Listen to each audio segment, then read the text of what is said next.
Oke, kita mulai. Bismillahirrahmanirrahim. Assalamualaikum warahmatullahi wabarakatuh. Waalaikumsalam warahmatullahi wabarakatuh. Oke, selamat pagi semua. Semoga kalian dalam keadaan sehat ya semuanya ya. Pada semangat-semangat nih, habis makan atau ada yang belum mandi juga. Oke, pada pagi hari ini saya atau Ibu akan membawakan, kita sekarang materinya tentang pendidikan Al-Quran ya. Kita akan membahas surat Al-Hujurat ayat 13 tentang toleransi. Oh ya, sebelumnya Ibu mau absen dulu nih.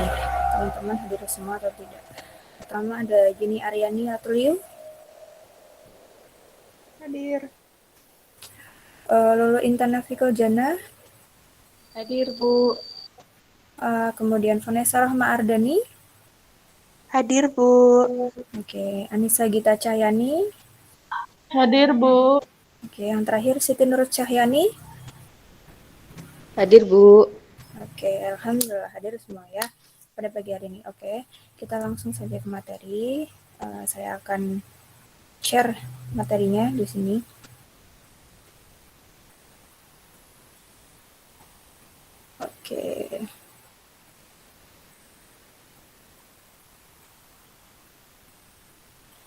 Apakah sudah terlihat?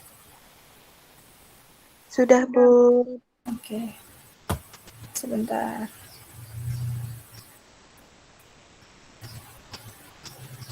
Oke. Oke, teman-teman, hari ini kita dalam pelajaran pendidikan Al-Quran ini kita membahas tentang toleransi yang terdapat pada surat Al-Hujurat ayat 13. Oh iya, perkenalkan dulu nih, tadi belum kenalan. Nama Ibu Laras Bungsu Arabsari, atau bisa dipanggil Laras. Asal jangan dipanggil Arabsari ya, teman-teman. Oke, next kita ke materinya. Oke, di sini langsung nih ada ayat surat Al-Hujurat ayat 13. Ibu mau minta tolong nih, Mbak Lulu, boleh tolong dibacakan? Baik, Bu. Bismillahirrahmanirrahim. Ya ayyuhan nasu inna khalaqnakum min dzakari wa unsa wa ja'alnakum syu'uban wa qabaila lita'arafu. Inna akramakum indallahi atqakum. Innallaha alimun khabir. Sudah. Alhamdulillahirrahmanirrahim. Jadi di sini ada surat Al-Hujurat ayat 13 yang artinya, dibacakan saja ya. Kan di sini ya ayuhan nas yang artinya wahai manusia. Terus katanya inna khalaqnakum, sesungguhnya kami menciptakan kamu gitu. Min dzakarin, seorang laki-laki dari seorang laki-laki, au untha, dan seorang perempuan. Kemudian di sini ada waja'alnakum, dan menjadikan kamu, sini syu'uban, itu berbangsa-bangsa atau bersuku-suku, berbangsa-bangsa dan bersuku-suku, wa qabaila lita'arofu, supaya kalian saling mengenal gitu, supaya kamu saling mengenal.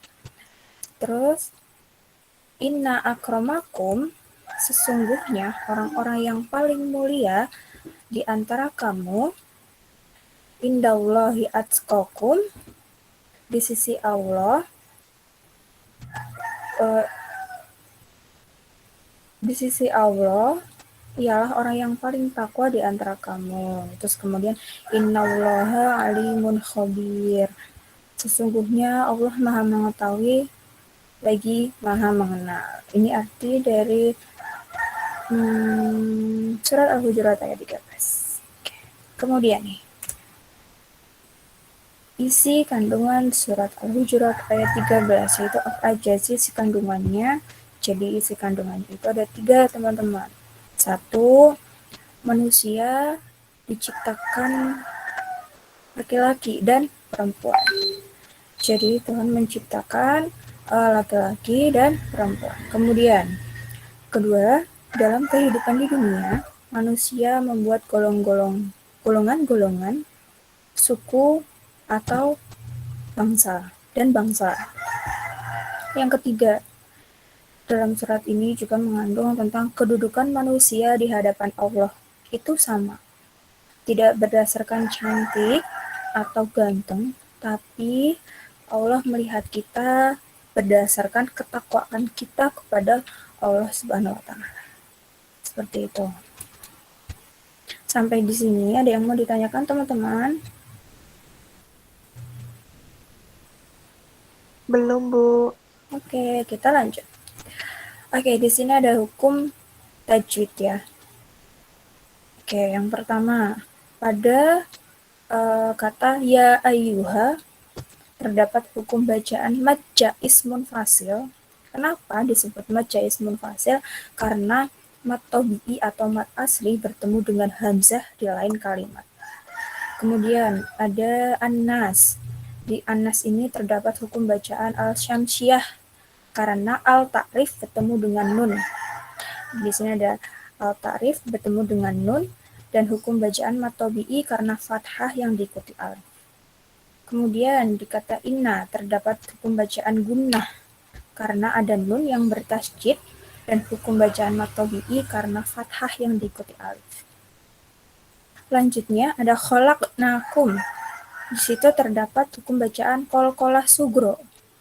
Kalau qafnya di tengah berarti namanya qalqalah sugro karena qalqalah matinya asli bukan disebabkan waqaf dan hukum bacaan mad tabi'i karena ada fathah berdiri.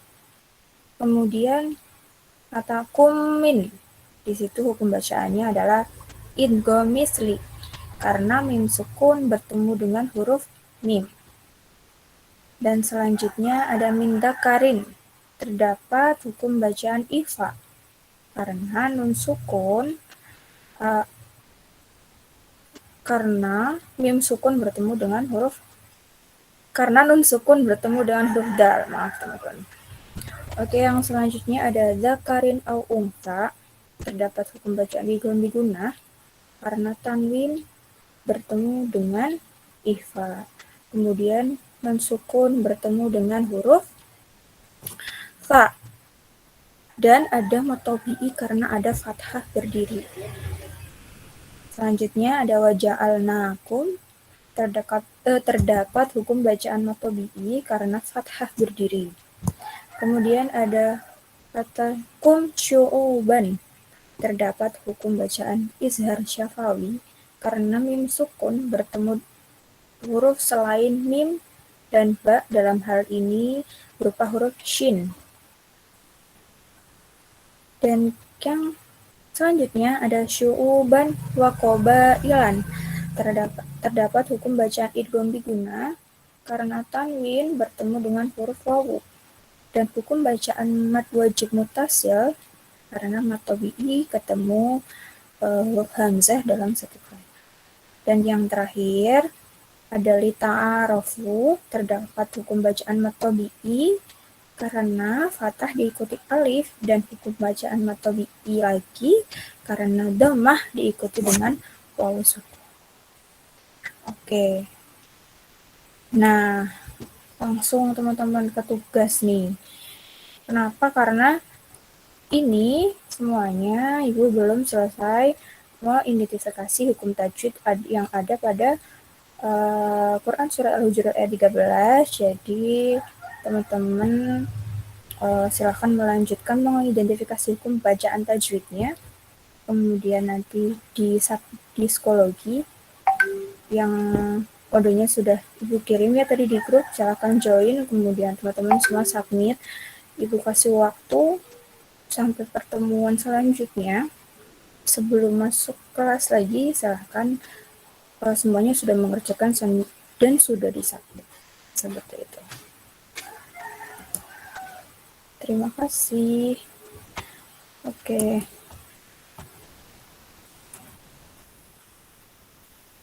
Sampai sini tidak ada yang mau bertanya. Ada yang bingung teman-teman? Tidak, Bu. Udah paham. Oke.